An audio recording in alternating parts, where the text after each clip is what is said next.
It's the dream of every cricketer, the ultimate glory. Few manage to keep their date with destiny. But for many, it's been heartbreaks and a cross to bear. The Holy Grail is here in India. I'm Rupha Ramani, and Firstpost brings you the ringside view. We bring you the Cup of Dreams. Cricket World Cup coverage like never before. It's over! He's done it again! Unbelievable! Oh, straight into the roof of the net. Nice one. Straight down the middle. So a good performance from both teams here today. Hi, I'm Rupha Ramani, and you're watching Firstpost.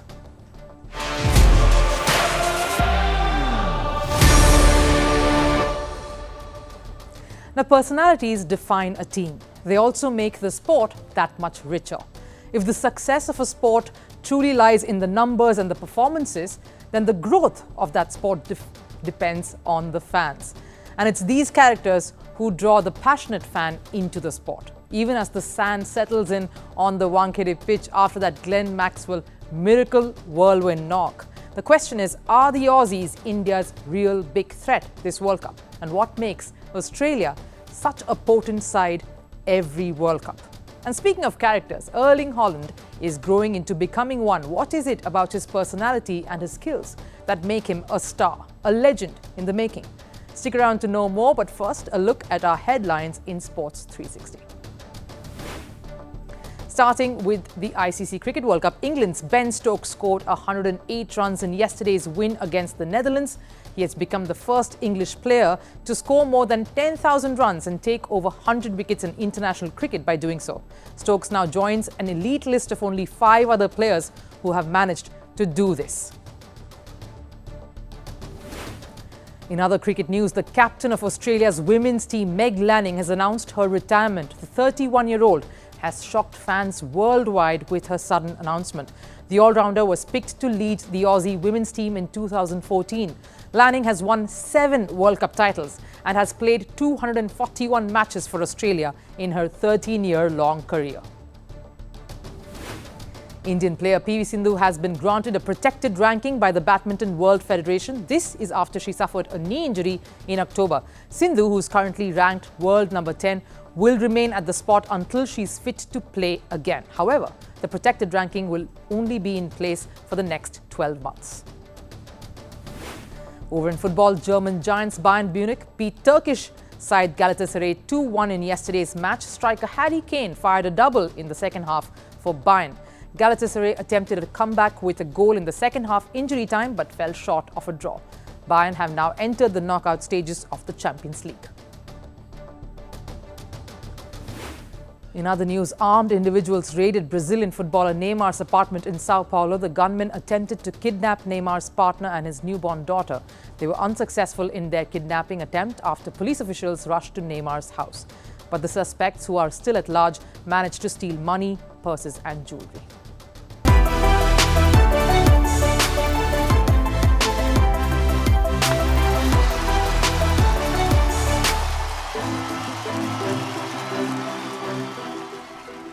Who can be India's biggest threat among the top 4 currently? Who has the firepower and the resilience to stop the Indian juggernaut at the Cricket World Cup? We thought it would be South Africa, but the destructive batting lineup were demolished by India in Kolkata, and many would still be bruised with that face-off. We thought New Zealand possibly, given the daunting ODI World Cup record that they share. Having got the better of India on the world stage repeatedly, they were stopped in their clinical tracks by a performance in Dharamshala. The Kiwis put up quite a fight but were still found wanting. India's biggest threat could come from the team in yellow, Australia. The closest India had in fact come to being tested in this tournament so far was in fact in their opening match in India's Chennai against the Aussies. And after a very slow start that stumbled and stuttered like a vintage car that is suddenly facing the onslaught of modern-day traffic, the team from Down Under shifted gears rather smoothly to hum at the right note during the crucial phase of the tournament. Let's look at some of the key weapons in their arsenal who could prove to be lethal in the attack. First up, I have to honor the near lone ranger in the bowling unit. This lad has almost single-handedly shouldered the responsibility of denting the opposition batting lineups. Adam Zampa. He has been prolific in the ODI format. Though the pacers in the department were coming in with the prospect of guns blazing and were carrying the pedigree to instill fear, it's actually been Adam Zampa who has done most of the damage for this side. Zampa is the only spinner in that top 5 list. That says something. With 20 wickets to his name and an economy of under 6, he has been instrumental in giving Australia a leg up over opponents in key encounters. And with those 20 scalps, he has achieved a unique and rather special record. He has equalled Shane Warne's 20 wickets in 1999, the second highest wickets by an Aussie spinner in ODI World Cup history. And not just that, he is 4th on the list of most wickets taken by a spinner in ODI World Cups. Undoubtedly, Muttiah Muralidharan sits at the top with 23 that he took in 2007. Shahid Afridi had a pivotal 2011 edition. Pakistan had a great run till they were stopped by India, of course. Brad Hogg in a monumental unbeaten winning streak year of Australia, the last time in fact that they or any other team would do that at a World Cup without losing a single match. Shane Warne's 20 in 1999 and now of course Zampa. Now if Zampa has been their talisman with the ball, the batter who has really stolen the show this World Cup has been Glenn Maxwell. His unbeaten 201 will be talked of in fact for ages to come. Everyone who witnessed the knock at the Wankhede in Mumbai will live to retell the glorious comeback knock that Maxwell displayed to take Australia into the semi-final. In the most memorable fashion, that too. Hailed now as the greatest ever knock in ODI World Cups, Maxwell was outstanding last night. First, he shattered any critic who was still questioning his commitment or consistency with this blistering performance. And second, he absolutely relied on nothing but his arm strength to carry him through once he started cramping. To think this man fell off a golf cart to get concussed enough to miss a game and then come in to bail Australia next out in the manner in which he had was just incredible. Maybe all that striking on the golf course in Ahmedabad truly helped. And the numbers and records he shattered have been well documented, but just look at the elite company he stands alongside. When it comes to double tons in world cricket, Rohit Sharma, Sachin Tendulkar, Shubman Gill, Sehwag, Gale, Fakhar Zaman, the list is envious. Of course, Rohit completed that feat twice over after that, but seriously, just the stature of that is compelling enough to tell you just how awesome Glenn Maxwell has been in this edition of the World Cup. And there have also been some others who have risen to the occasion in a timely manner to chip in when required. Like David Warner, started rather quietly but has really come into his own. He has contributed with some key knocks, and especially in the absence of an unwell Steve Smith, the responsibility as a senior hand in that batting lineup clearly falls on him. Travis Head came back strongly after recovering from an injury that he had picked up during the series against the Proteas, to show that he is very much present and with great intent. Pat Cummins, as the inspirational leader, seems to be filling in the shoes left by many who have led admirably as captains rather wonderfully. The team has drawn inspiration from their legacy and experience to try and make things work. Their biggest hurdle next up will be South Africa, a team that beat them in a series recently before heading to the World Cup. The 5-time world champions cannot be taken all too lightly in this edition. And joining me today to talk about the Aussie firepower is someone who has himself been part of that setup. He has been part of a World Cup winning squad. Yes, and of course, he's also the coach of one of the most successful franchises in the Indian Premier League, the Chennai Super Kings, is Michael Hussey. Michael, thank you so much for taking your time out and joining us here this evening. No worries. Pleasure to be on the show. And yeah, it's good to catch up after a long time. All right, the first question I have to ask you, we have to speak about Glenn Maxwell. Did you manage to, watch that knock? Everyone, of course, is talking about that being one of the best knocks in ODI World Cup history. Well, I wish I could say I watched it, but I was trying to keep my eyes open for as long as I possibly could. I lasted until just after Josh Inglis got out. So Maxwell was just getting started. He must have been on about 15 or 20, and then that's the last thing I remember. So I was feeling a little bit despondent at that stage, fell asleep, and I woke up in the morning and I checked the scores and I thought, no, there must be some mistake. This couldn't have happened, and obviously watched the highlights which is pretty much all of his innings. And what an incredible performance. Especially with him going through so much pain with the cramping and everything, the situation of the game, Australia in dire straits.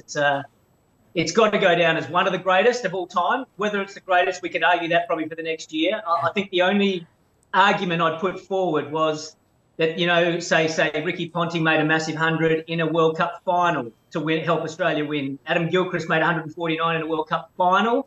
Yeah. Does that make the more special? I don't know, but I tell you what, it's got to be right up there with one of the greatest performances of all time. You have been part of World Cup winning squad yourself. What is it about an Aussie side, Huss, that you really can never discount them? You can never, ever underestimate an Australian team in a World Cup. What is it about that? Yeah, I don't know. It's a good question. I think obviously you need to have a good squad to start with, and I think Australia has got another very good squad. So that sort of helps. And then I think one thing Australian teams have done well in the past has just built momentum as the tournament's gone along. It's tournament play. So quite often, and it showed in this campaign as well. Australia started slowly, losing the first two games quite badly, and people were starting to write them off. But they've just slowly built their form and got better and better as the tournament's gone on. Now, the game against Afghanistan was far from perfect. So Maxwell certainly pulled Australia out of a pretty deep hole there. So that certainly wasn't, the same sort of trajectory. Yeah. So I think they'll be looking for a really strong performance against Bangladesh leading into that semi-final against South Africa. But, generally Australian teams are very passionate about playing for Australia. Like most countries, prepare very well for every single game. Very competitive teams. We love to win. That's part of our sort of DNA. And then, just sort of always seem to have a great camaraderie around the group as well. Everyone seems to get on really well and are moving in the same direction. So I certainly see a lot of those traits in this current team as well. You speak about camaraderie, Huss. How important is that for the Aussie setup, especially in such a tournament? We saw them always being in smiles, even when they didn't really start off that well. I think it's important. Most definitely. They spend so much time together over the course of the whole year. But this is a special tournament. So, they'll come together, spend a lot of time together, get to know each other really well. But I think they'll understand that everyone's a bit different as well. And I think the good teams sort of embrace that sort of the differences in a team. There's not going to be the same personalities in any team. And, look at the Australian team. There's lots of different quirky personalities in there. But I get the feeling in the sense that they're embraced for who they are. And I think that's really important, particularly when you're away in a place like India for such a long period of time. It's got to be challenging. So you've got to try and stick together. And I'd say generally the Aussie sort of culture is to sort of really stick tight together. Even when things are getting tough, that's when we get tighter and tighter as a group. And, this team has certainly done that as well. Going by the way they look so far in the tournament, we always have seen there's a bit of a gap between India and much of the rest, at least some of the best in this tournament so far. They really look like the strongest side has India. But do you reckon Australia is up there to contest for them as one of the contenders for the title? Yeah, well, India have been incredible. They really have. The squad looks amazing. You talk about a team enjoying themselves. They look like they're absolutely loving it out there. And that was my big question coming into the tournament was, how are they going to handle that home crowd pressure? Playing, in front of their home crowd. They look like they're loving it. That they're just getting out there. They look confident. They're laughing. They're really enjoying each other's company. And I think that's pretty scary for the whole competition because the skills there, and they really are playing, a fantastic brand of cricket. Yeah. But again, another question pops its head up. Semi-final, it's a knockout game. Does that change them at all? I'm not willing to say it will because I think this Indian team, they're just loving how they're playing their cricket at the moment. And I don't think they'll even care if it's a knockout game or a pool game. I think they'll still go out there and play that same brand of cricket. But it still needs to be answered. And I think the other teams, whether it's New Zealand, whether it's South Africa, whether it's Australia, whether it's someone else, they'll be trying to start well against India and just try and create a little bit of doubt, thinking, okay, there is more pressure now because it is a knockout match. That they're already qualified, they're through to finish on top, there's no pressure. Suddenly it comes to a semi-final or a final and you lose, or you have one bad day, or you're just off your best and the other team plays a little bit better and you're on your way home. So that's the question that I'm looking forward to seeing them answer. I think they can. They've got the quality to do it, but it still needs to be answered. Yeah, and speaking of Australia there, what would you reckon have been the biggest strengths or the biggest reasons for them to have gotten so far and gotten at this position that they're in? Well, I think the form of some of the top order players has been very good. Like obviously Warner's had a very good tournament. Travis Head, since coming back from injury, has done a pretty good job, obviously getting that 100. Mitch Marsh has played well in the top three. Probably the middle order at times have just battled a little bit. Steve Smith has not really sort of found form yet, and I say yet. Marnus Labuschagne's done a decent job. But then I think the strength of the bowling, that they've done a good job as well, and some very good flat pitches. Obviously Adam Zampa has probably been the standout, but he's been very well supported by the old warriors, really, Cummins, Stark and Hazelwood. And then, they've got a bit of all-round power there as well, just to sort of chip in when needed. Mitch Marsh helping out with the ball. Stoinis can help out with the ball. Travis Head.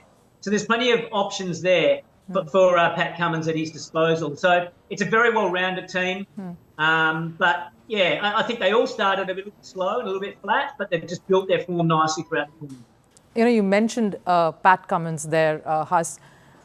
Tell us a bit about his captaincy. What have you liked about him? Because it isn't easy managing skippers in the side as well. He's leading them, a couple of them. Tell us a bit about him temperamentally or tactically that you've liked. Well, I think he's just a great character, and he would have been as disappointed as anyone at the start of the tournament when Australia lost those 2 matches. But I know he wouldn't have panicked. He would have remained calm. He would have definitely tapped into the experience of those other captains that you talked about. Certainly Steve Smith. He would have tapped into David Warner's experience as well. A lot, some of these guys have played a lot of cricket in India, and then he would have, really tried to galvanise the team and bring them together. And I thought it was very interesting listening to Glenn Maxwell talk after his epic innings. He said when Pat Cummins came out, he had a real calmness about him, and he just sort of they had a little plan of how they were going to try and get through it, and I think that's important as well. So Pat is a very good character. He's calm. He's measured. He doesn't panic. He's not emotional, as in when things are going well, he's going to get too carried away. But if things aren't going so well, he doesn't get too low and down in the dumps either. And I think that's really important for any leader. Yes, all of things really shaping well for that Australian side. You can never take them too lightly again, reiterating that. Thank you so much, Mike Hussey, for joining us. It's always a pleasure speaking to you. No worries. Thank you very much. All right, let's talk football and one superstar in the making. He may have missed out on the Ballon d'Or, but remains unabashedly unbothered by it. I'm talking, of course, of the Norwegian dynamo, who is the flavour of football currently, with that lock of silver grey hair and a stature of a warrior. If his goal-scoring abilities won't, then his physique is sure to give the opposition sleepless nights before match day. We are, of course, speaking of Erling Haaland. The 23-year-old has fans all over the world.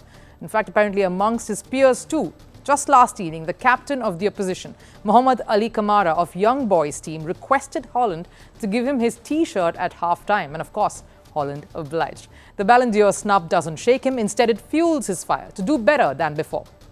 In the coming years, it will be impossible to deny him that accolade. The recipient of the award has definitely set the bar high, but Haaland remains undaunted. For him, it's not a question of if he'll win it, it's more about when he'll win it. What makes him a superstar? Take a look. When it comes to dismantling defences and blazing through the field, the only name that comes to everybody's mind is Man City's Erling Haaland. The mere sight of him is enough to make the goalies tremble. Ballon d'Or is often regarded as the pinnacle of achievement in football.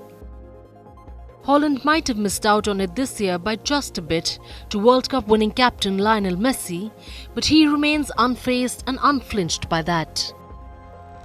His football journey has just begun, and his drive to succeed at just 23 is worth taking note of. After all, he continues to find the net from every angle. Man City's latest match against the Young Boys saw him do the same. The game was played at Man City's home ground, the Etihad Stadium, where the Sky Blues trounced Swiss club Young Boys 3-0, and Erling Haaland fired in a double in that match. Here's a look at his 2023-24 season so far. Haaland has made 11 appearances for Manchester City and scored 11 goals. Now that is pure excellence. In the UEFA Champions League, he has scored in all the 4 matches. These figures are indicative of one who has no intention of slowing down, whether it's domestic league or international competitions. Well, if you thought that was comprehensive enough, there's more. Let's take a look at the records Haaland made just last year. He scored 36 goals in a single Premier League season. That's the most any player has ever netted. Haaland's 52 is the most number of goals scored by any Manchester City player across all competitions in a single season. All these achievements highlight that a Ballon d'Or is well within his reach. It is important to remember that he is just getting started.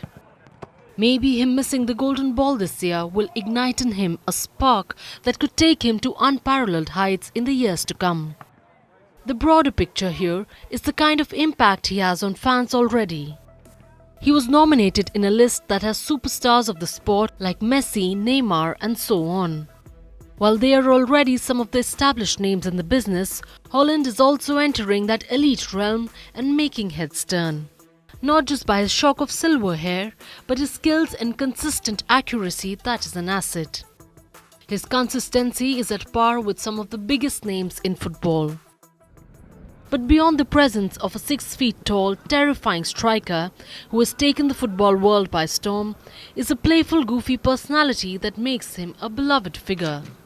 He's unfiltered, infectious and humorous. He doesn't seem to take himself too seriously. His playful banter during training sessions and harmless pranks are what make him the heartthrob of the team. And maybe it is that mix of the laid-back character of the pitch, coupled with the intense go-getter that he is on the field, that sets for a perfect star in the making. Now is the time for our parting shot called The Last Serve.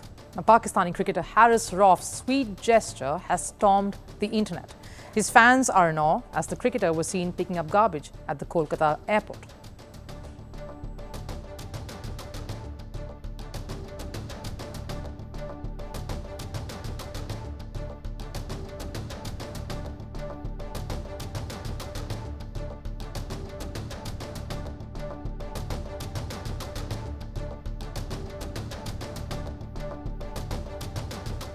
A good Samaritan, that Haris Rauf. But that wraps up our edition of Firstpost today. Thank you so much for tuning in once again.